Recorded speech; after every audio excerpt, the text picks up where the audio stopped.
আসসালামু আলাইকুম বন্ধুরা, আজকে আমি আরও একটা নতুন রেসিপি নিয়ে তোমাদের সামনে হাজির হলাম। আজকে রান্না করব হালিম, সেটা তোমাদের সাথে শেয়ার করলাম। এটা রান্না করতে আমি নিয়েছি রাঁধুনি হালিম মিক্স, আর নিয়েছি হাফ কেজি গরুর মাংস। প্রথমে আমি এখানে 500 গ্রাম মতো পানি ফুটিয়ে নিয়েছি। নিয়ে এখন এই রাঁধুনি মিক্সটা অল্প অল্প করে ঢেলে দেবো।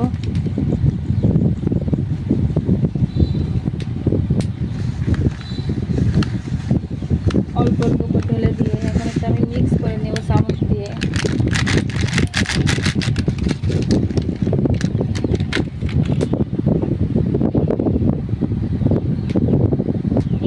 এটা চামচ দিয়ে ভালোভাবে মিক্স করে নেব। এখন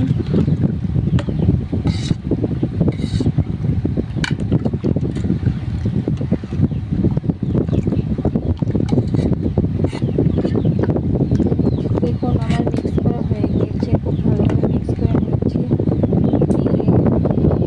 এখন এটা 15 মিনিটের মতো রেস্টে রেখে দেব। 15 মিনিট পরে ফিরে আসবো।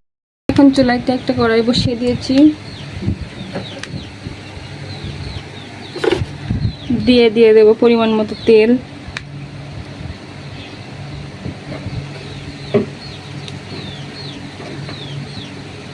তেলটা দিয়ে দিয়েছি।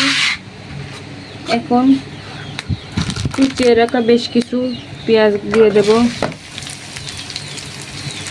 দিয়ে পেঁয়াজটা লাল লাল করে ভেজে নেব।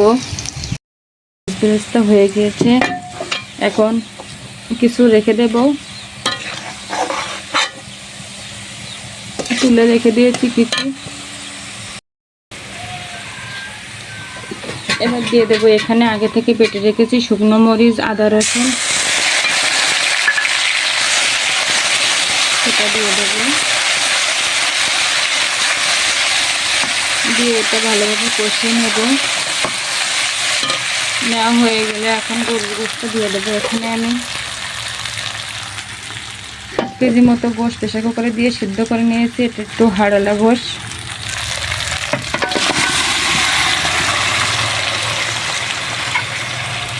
আপনারা যারা আমার ভিডিও দেখেন তারা সবাই জানেন আমি দ্রুত কাজ হওয়ার জন্য একটু প্রেসার কুকার ব্যবহার করি মাঝে মাঝে। এখন এটা অল্প একটু হলুদ ও লবণ দিয়ে কষিয়ে নেব।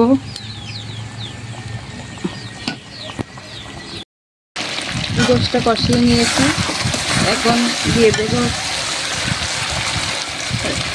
রাঁধুনি হালিম মিক্সের মশলাগুলো দিয়ে দেব। দিয়ে এটা কষিয়ে নিয়েছি একটু। নিয়ে এখন আগে থেকে ভিজিয়ে রাখা ডালটা দিয়ে দেব।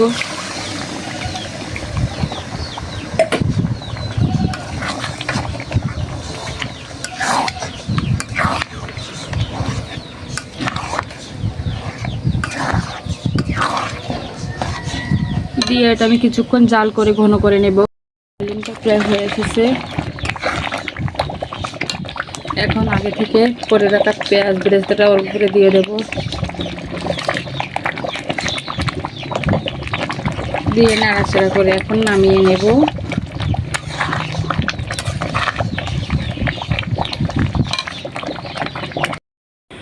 বন্ধুরা, আমার হালিমটা হয়ে গিয়েছে, নামিয়ে নিয়েছি। তার ফাইনাল লুক এই কেমন হয়েছে কমেন্টে জানাবেন। কিন্তু সবাই ভালো থাকবেন। সবাইকে আল্লাহ।